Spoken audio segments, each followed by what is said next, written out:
Hey, what's up, Vox and Hops heads? I'm Matt, the vocalist of Cryptopsy, and you're listening to my podcast, Vox and Hops, where I sit down with fellow metal musicians to talk about their lives, music, and craft beer. I hope that you are all staying safe. I hope that you are staying home. I hope that you are surrounded by the people you love. It is important to reach out to people if you feel like social isolation is too much for you. There are many ways that you can do that, such as coming to a Vox and Hops Thirsty Thursday hang, which happens every Thursday. Huge shout out and a big thank you to everyone that came out last night. I had such a great time. I personally really appreciate these hangs. It's always nice to see some familiar faces, even though it is through a computer screen. So a huge shout out to all the Vox&Hops alumni, all of you Vox&Hops heads that came out to hang out with me, drink some craft beer. It was good fun, and it's going to happen again next week. Speaking about next week, next Tuesday, I'm going to be doing the very first full band interview with my good friends in Ingested. I have interviewed all of the members of Ingested, and what way to make this even better, take us to the next level, but to do a full band interview. I'm going to be streaming this on the Vox and Hops Facebook page. This is happening next Tuesday, April 14th at 2 p.m. Eastern Standard Time. I hope you can be there. I hope you can watch it. Send me some questions. It's going to be good fun hanging out with all of the Ingested members once again. In today's episode, I'm with Tuomas Saukkonen from Wolfheart. Here it is, Vox and Hops, episode number 127.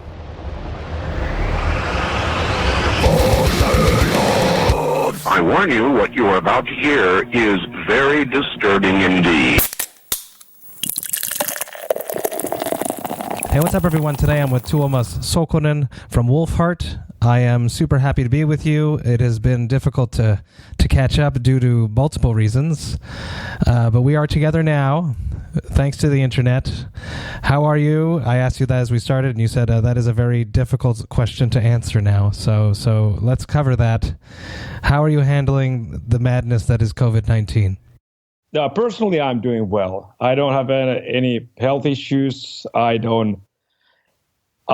get to go back to my work when the tour got canceled. Everything rolls in my life quite naturally, but everything around me is completely getting fucked up. So it's scary times. It kind of feels like I'm in a movie.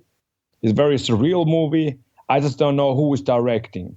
I hope it's not Stephen King, because the ending is going to be horrible, but it feels really surreal. I agree. Stephen King, or I don't want it to be a Tarantino movie.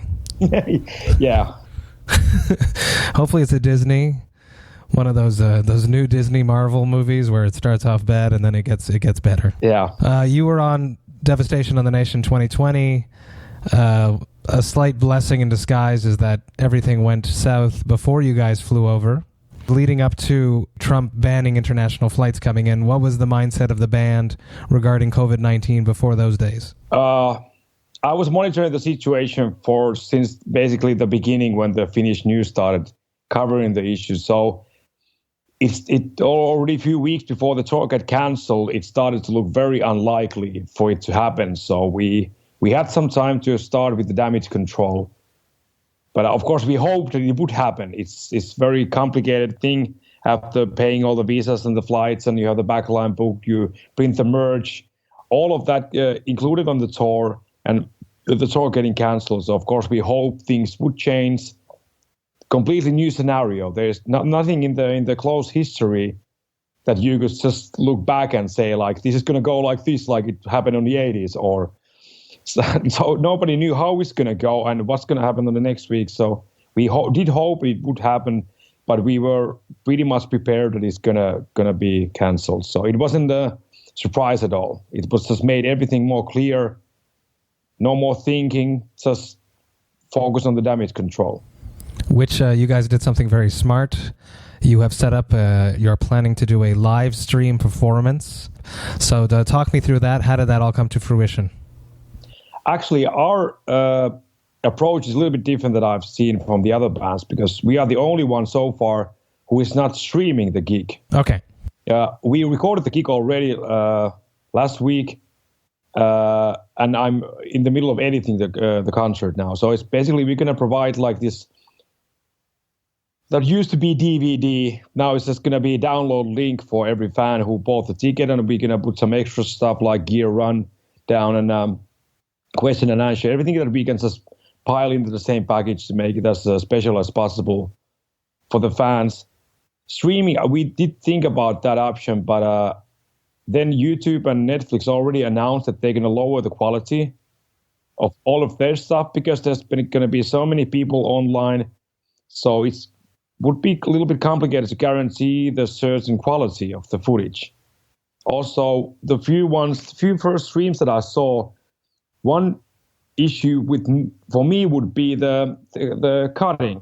If the person who is responsible of changing the camera angles doesn't really understand the tempo or the nature of the song or the band or the music, it can get really irritating. I'm not going to mention the bands because the bands were awesome. They did a really good show. Everything was really well set up. But to me, it was really disturbing when nothing was on tempo.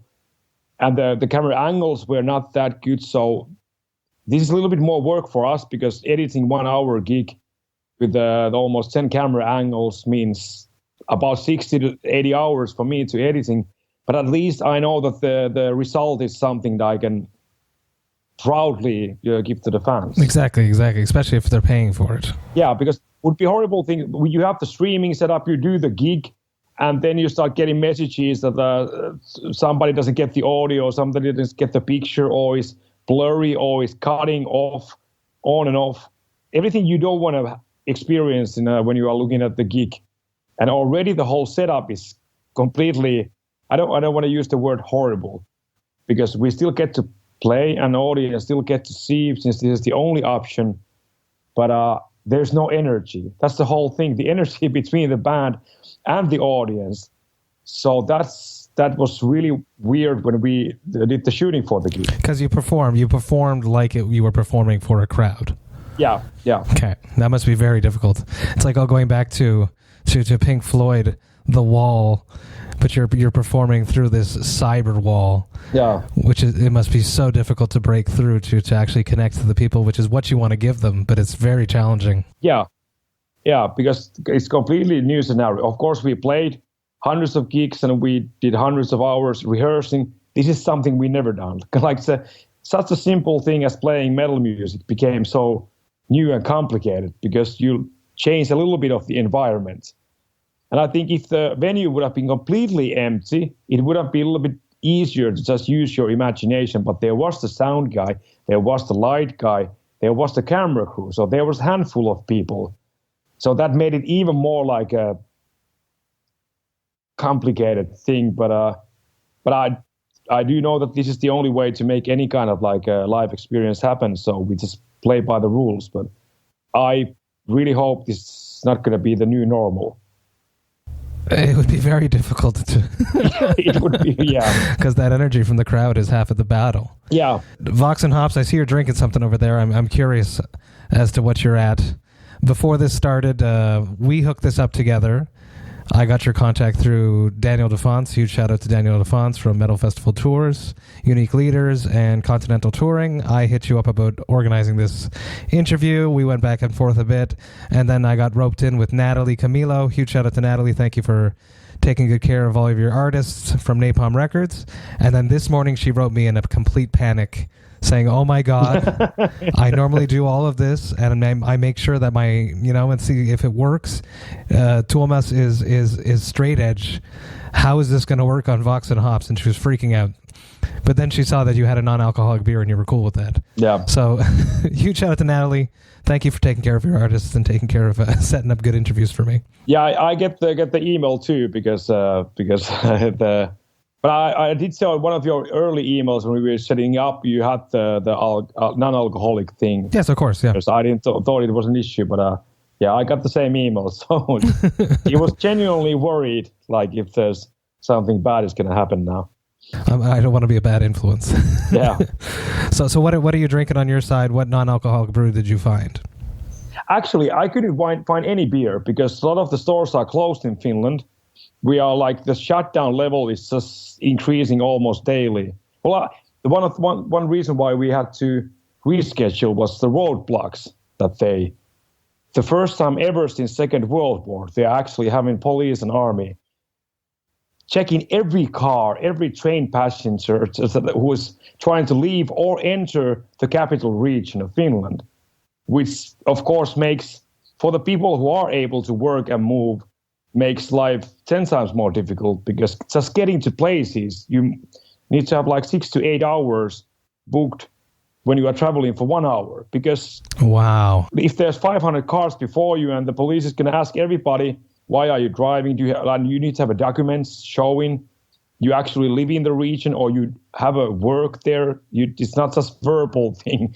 Like I need to have all the documents on my phone to show the address, the rental contract, the work contract, and they actually read it. It wasn't just something that I showed them. They like, you got that, you are good to go. So I'm bound now. The thing is, like, I didn't want to disrespect the format that you have, but I'm bound with very extraordinary boundaries also. Completely understandable. So only thing I could find is there's a small store that has this Finnish energy drink, and I do have a long background with energy drinks. I have one of the only Finnish named energy drink name tattooed in my knuckles. Really? And why is that? What is this connection to energy drinks? I don't know. Maybe because I don't like I like sweet drinks, and I do prefer the taste of energy drinks. I don't drink coffee at all. I don't drink energy drinks even that much, but it has become kind of like a thing, not to me, but for other people. And then this one of the biggest beer companies in Finland who has this energy drink brand, we got to talk about the whole thing because it was covered in a lot of Finnish interviews. And me having always this can with me, kind of make it seem like that's the only thing I'm drinking. I'm using that for showering and making food. Like everything that's the only liquid like in my life. So they had an idea to do some cooperation. I had a really funny day. You know, the funny days when you get funny ideas in your head, but they don't really work well with being smart. So then my counter proposal, like, let me just make a tattoo out of the logo, and we make a video of that, and you pay me money, and that's that's badass. So you're endorsed by this company. What is the name of the company? Olvi is the beer company, and Teho is the energy drink, which is power in English. Awesome. Or energy. It depends how you want to translate it. So I have probably one of the biggest physical contacts to a beer company of all the Finnish metal musicians, and still I'm the one who doesn't drink beer, which is really, really rare, at least in Scandinavia. So I work my connection. I have a connection. I'm not normal straight edge. I have a connection for the beer industry, but it's a little bit different than usually. That's very, very interesting. Me on my side, I am drinking Mad Manu. This is from OverHop Canada. It's actually a brewery that started in Brazil, that the owners relocated up here in Canada, and this is just a standard American blonde ale. Cheers. Cheers. Let's touch on being straight edge. How long have you been straight edge? Well, yeah, that's easy. My whole life with me is 40 years now. Really? You've never touched alcohol? Yeah. No. Once. I lost a bet 2009 or 10. I drank one bottle of beer. Wow. What led you to just never wanting to go down that path? I don't even know. I started playing gigs when I was 16, which means that I was underage and bars. And even though if you're underage, you have very easy access to alcohol when you are playing gigs. And I was never part of a straight edge band, so none of my bandmates, like they drink my share also. So it's not like we left any beers or alcohol because I didn't drink. I just never got into it. It's just, I don't know why.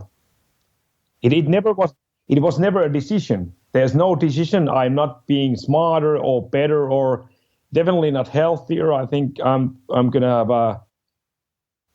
adulthood diabetes coming up. in 5 years or so with all the sugar I take. So there's no, like, a lot of people ask me, is it like health or ethical or what is the reason? But I just never was into it. Actually, no reason. Super boring. Take me back to your youth, Tuomas. When you were growing up in your house as a child, what music was playing on the radio when you were not in control of the music? I don't really remember. I don't think we listened that much of the music at home. It was just some regular radio channel. My mom was I don't know the word now in English, but not like a daycare thing. We had always like few extra kids during the daytime. So we had 7 parrots, 2 dogs, and 2 cats at the busiest time. So we didn't really need the extra noise. So I don't remember any music being played at home. I do remember a lot of noises. So it was more like when I started to listen to music, that brought the music into my life. So, but there's a connection, a lot of connections in my past that I can pinpoint. Why I started going to death metal, because it was a small village, 5,000 people, but there was one metal band. And then the vocalist was living in my neighbor. So, and he was 10 years older than me. So, of course, I look up to them as the coolest guys in the whole village. The only actual metalheads that dress like a metalheads, like visually metalheads. So you stick really well out in early 90s in a very small countryside village in Finland. And he gave me their first demo cassettes of 2 songs, which had growling vocals. And I didn't even know that there is a thing called death metal. Like I knew Bon Jovi, Scorpions, Mötley Crüe, something like that. But I was really young. I was like 13 when I first heard the growling vocals. Nowadays, not that early, but at that time there was no Headbangers Balls. There was no metal media, at least in Finland, where I could actually even find bands. And that was really like a proper death metal, good quality actually even. They were one of the first bands that got a record deal in Germany. It never really led to anything. I think it was too early, like no proper management. It wasn't a good time yet to be a Finnish band in Europe because nobody knew how things actually work. But the drummer of the band is nowadays one of the managers of Nightwish. Really? Yeah. It's funny, eh? Because Nightwish is from the neighbor village than where I was born. And I think the having that band and seeing the managemental issues and how it is to run a band and trying to get the international contacts and get out from Finland to begin with was kind of like gave some kind of idea for the drummer to focus on that side. And he's been with Nightwish, I think, almost from the beginning. Oh, good for him. So if you're going to go to Nightwish concert and you happen to at least know by face the manager guy, go and ask when Scum is going to do a next album. That was the name of the band. Fucking awesome. It's funny how all these small connections in life all lead to somewhere. Yeah. Had you not had that guy as a neighbor, the Scum member, you might have not led down this path of death metal. Yeah. How hard was it for you to find like-minded musicians at that time of your life to form a band to portray the music that you wanted to create? It was. I didn't even try in that village. It was small enough that you know everybody already. You knew that there's nobody like it's. It wasn't even an option to think about like maybe having a band because you knew already that it was small enough village that the high school that was in the village gathered a lot of other kids from 6 different villages, and they didn't have anybody. So you already knew that there is nobody like. So we moved, and then it took still like from that point when I started writing music, it took me 10 years to actually have a band. You were just writing in your room. I did play drums in few like rock and metal bands, but I didn't give my songs to them. And then I kind of started making demos on my own and started booking studios where I just played all the instruments. Not the smartest quality decision, but I started differently. I guess I wasn't never that into the idea of just being a member of a band. I just more interested of writing music. And then the band came along when I wanted to start playing gigs. Out of necessity, you found members. Yeah. Do you remember that first gig? Your first time on stage? Yeah. I was a drummer in a rock band. It wasn't much of a gig. That's the only thing it wasn't a bad show, but when you are first time on the stage, you likely fuck up something, or you just go into the survival mode. And the happiest moment is when you get out from the stage, that you survive, not that you are able to enjoy the distance from A to B that comes later on. But I do remember a lot of the gig. Yeah, it wasn't a bad gig, but it was just waiting to it to be done and hopefully somehow survive it. Especially as a drummer, it's so stressful as a drummer because if you fuck up, everyone sees it, everyone knows it, and it affects absolutely every other member on stage. Yeah, I've noticed, and I'm not trying to talk myself to be a bad guitar player or sloppy guitar player, but when you play hundreds of gigs, things happen, and a lot of things has happened to me as a guitar player that nobody ever seems to notice. It's always the same, oh, you guys play so tight tonight. I'm like, yeah. That's when you know if they were watching or not for real, though. Especially when you're on tour with people and you're like in a touring party and they say, "Oh, that was great tonight." I was like, "Dude, the whole sample system went down. We cut half a song. You didn't watch us? I know it." Yeah, but I never asked. I always get that feedback from the fans or people who have seen us live before that I know, and still they don't hear the mistakes with the guitar, but with the drummer, it's especially when our drummer uses triggers on the bass drums. He hits snare and toms really hard, which means that everything stands out easily well enough that every mistake can be heard in the neighbor venue even. So it's a different thing with drummers, and it's a different level of stress also, because it doesn't forgive you at all. If you fuck up, everybody will understand.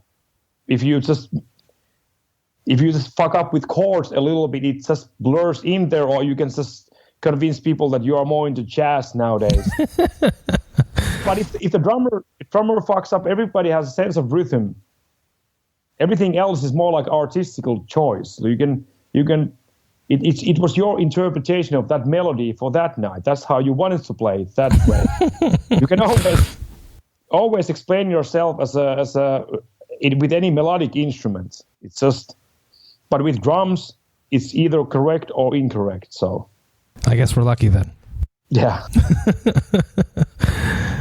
Take me through, if you could go back, you've done a lot of tours in life. If you can go back and relive one of your tours because you had so much fun, you loved the lineup, what tour would that be? We did the tour with one of my previous bands, Before the Dawn, supporting Amorphis. And I think that was my first like a real big tour in Europe. And that was really cool. That was really cool in so many ways. I always loved Amorphis. That was one of the first tours that they had with the new vocalist, and that really gave a lot of energy for the band. They were really excited.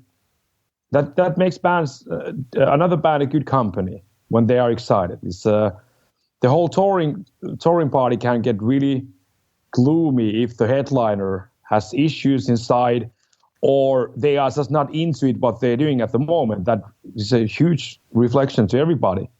But when the headliner is like a young guys playing their first tour ever, that kind of gives everybody the same kind of mood. So it was a really, really cool tour. I get to go to places like very deep East Europe that I wasn't ever been. I only played tours in Central Europe. So it was exciting and exciting both at the same time. But it was also super professional. And with the Finnish crew, so that was easy tour to learn a lot of stuff because the crew was Finnish, all the bands were Finnish. So I would actually, not that I miss the band that much, I do miss the songs. So I would anyway like to play one tour with the Before the Dawn songs, because I haven't get to play them in over 10 years now. So yeah, that would be the one. Well, now you can do it. You can do it a virtual gig for everyone. Yeah, we'll see. That's gonna be my last option still. It is true that, as you're mentioning it, a lot of fans at home probably don't realize this, that when you're on tour with a bunch of people, there is a vibe in the tour which can really make or break a tour for the artists as a part of the tour. And if a headliner's they're having issues within the band, if they're tired and fed up and burnt out because they've been touring for too much and they're blasé about it, it really does reflect upon the rest of the tour, especially if you're sharing a tour bus and you're all together and you have to play by their rules. A lot of bands that I've toured with are super cool and they're not, implicating too many rules on us and stuff, but it does tend to happen. Yeah, I heard a few really bad stories from especially some Scandinavian bands touring in US. It wasn't American bands though.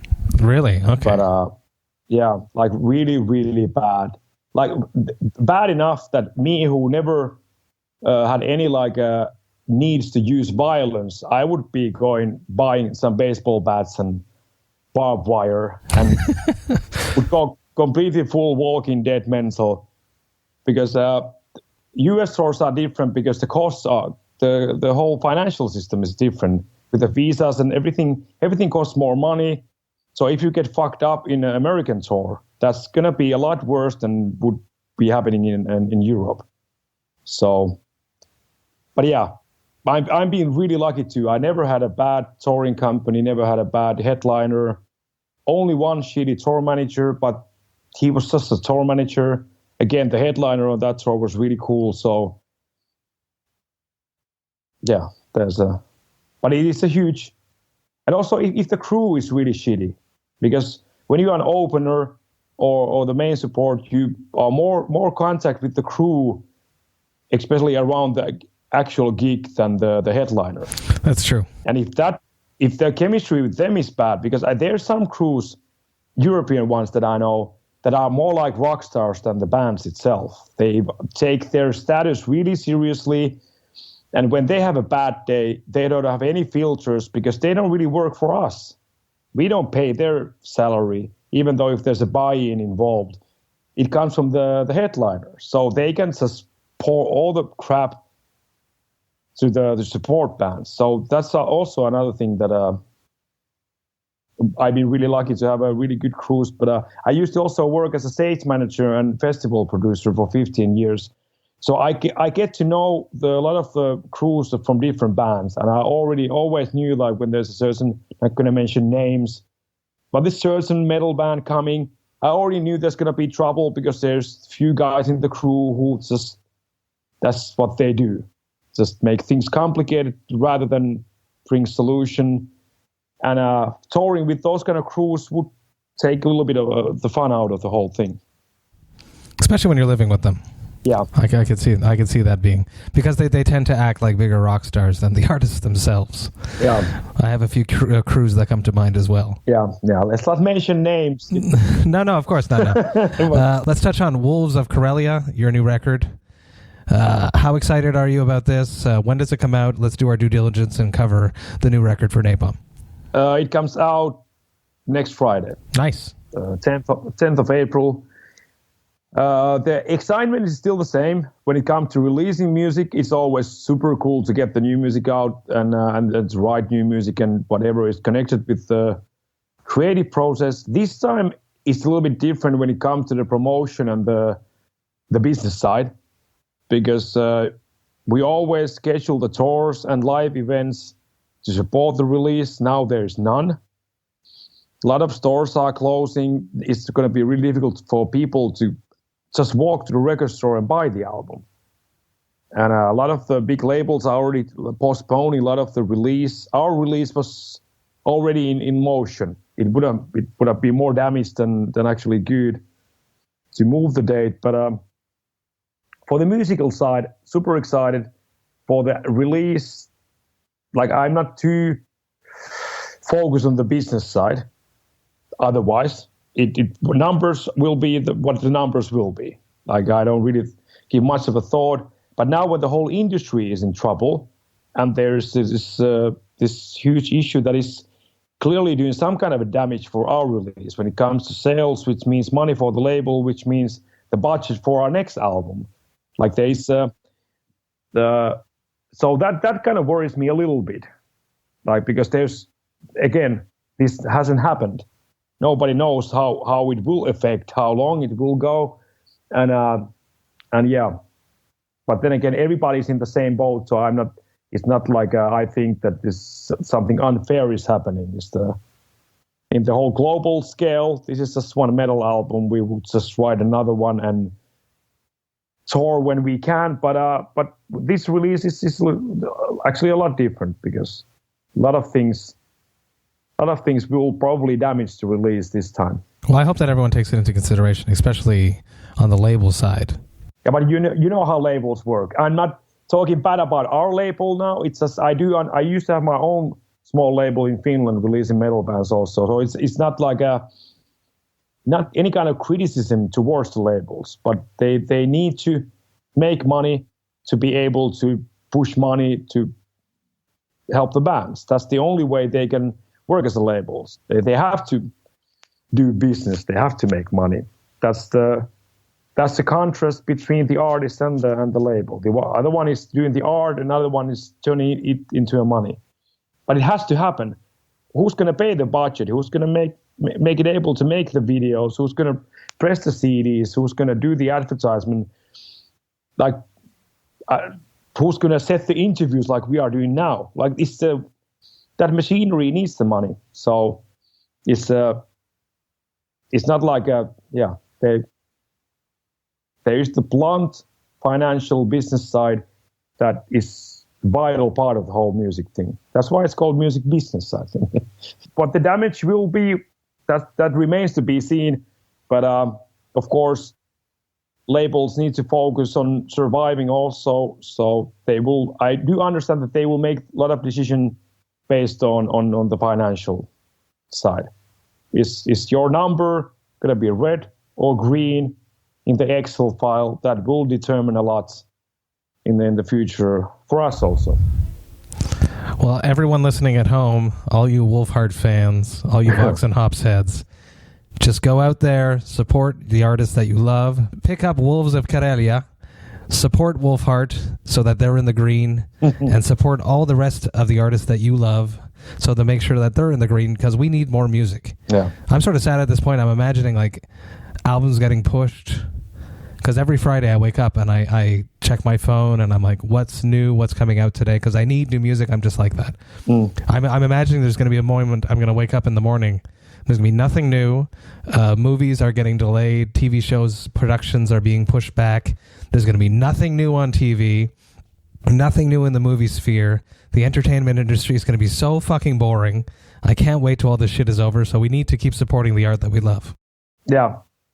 And there's another side that I'm tiny bit worried. Why was the reason also that I didn't want to postpone our release at all, because now that the labels are pushing the releases, imagine how many albums there's going to be too much. That's also like, if the cycle needs to be steady. If there's too much, it's not good for the fans, it's not good for the bands or the labels. Then a lot of good albums just will eventually get buried. And a lot of good bands don't get the attention from the label or from the fans that they would deserve. So it's now there's going to be probably quite silent few months. I'm pretty sure the festival season is going to be cancelled. I agree. So it's going to be really quiet summer, and then everybody is trying to tour and release music starting probably from September to November. So it's going to be. It's not just like fans shouldn't just support the bands at the moment, but just prepare mentally and financially that everybody is trying to release an album starting probably from September. Like, all the tours are trying to reschedule for that. That's why I think DeFonce was smart. Yeah. Shout out to Dan DeFonce again for rescheduling Devastation a whole year. Yeah. That was smart of him to book all those venues which were already available, which I'm sure people are already trying to do that exact same thing with their tours right now. Yeah, that was really good. And we were really lucky with that because our visas expire 4 days after the new date. Oh, that's awesome. It's just 1 or 2 weeks later, and we would have been in a really bad situation because it doesn't really make that much sense to just fly to North America and play 3 weeks out of 5. Again, the cost balance goes really badly off. So, and it was a really smart decision because nobody still knows what's going to happen in September. That would be the worst scenario, that you reschedule a tour that still doesn't happen. Don't print no tour date shirts. Everyone listening there, do not print tour date shirts for the foreseen future. Yeah. It's just taking your money and hypothetically throwing it in the garbage. Yeah. Yeah. Tuomas, thank you so much for hanging out with me, drinking some energy drink while I'm drinking an OverHop brew. It is a pleasure. When you come through next year, we will hook up again. We'll have a chat face-to-face. That would be awesome. That would be awesome. Thank you so much for coming and being on Vox and Hops. Cheers, brother. Thank you. Hey, thank you also so much for listening right to the end. You know that I love and appreciate that. I had such a good chat with Tuomas, such a smart dude. I love talking to people that have their finger on the pulse when it comes to the music industry. What we were wrapping up with at the end of that interview is a very important note. I have been pushing and telling everyone to support the artists that they love, and this is the exact reason why you must do this right now, especially if your artists are releasing CDs. The CD sales that happen during this pandemic is going to affect their future budgets for such things as music videos, artwork, and other things that cost a lot of money that extreme musician artists don't necessarily have the personal budget for. All the artists that you love that are releasing CDs right now, go out there, pick up a version of it, support those artists. It is extremely important right now. It is also very, very important to support your local craft beer industry right now. They are also suffering, but you can help them. There are a bunch of ways that you can support your local craft beer industry. Even if you're not going into a tap room, you should just check out all of their social media pages of all your favorite local craft beer breweries, and I'm sure that they have the information posted up there. And if they do not, write them some questions, call them, ask them, how can I still support you? How can I buy some brews? Trust me, they need it. I hope you guys have a great weekend. I'm going to rest a bit, and then I'm going to come at you next Monday, Wednesday, and Friday, 3 episodes per week. That's how I'm going to be running things throughout the rest of this social isolation. I'm going to sit back, hang out with my family, and I suggest that you do the same, but always remember to enjoy life, metal, and craft beer. Cheers, Vox and Hops.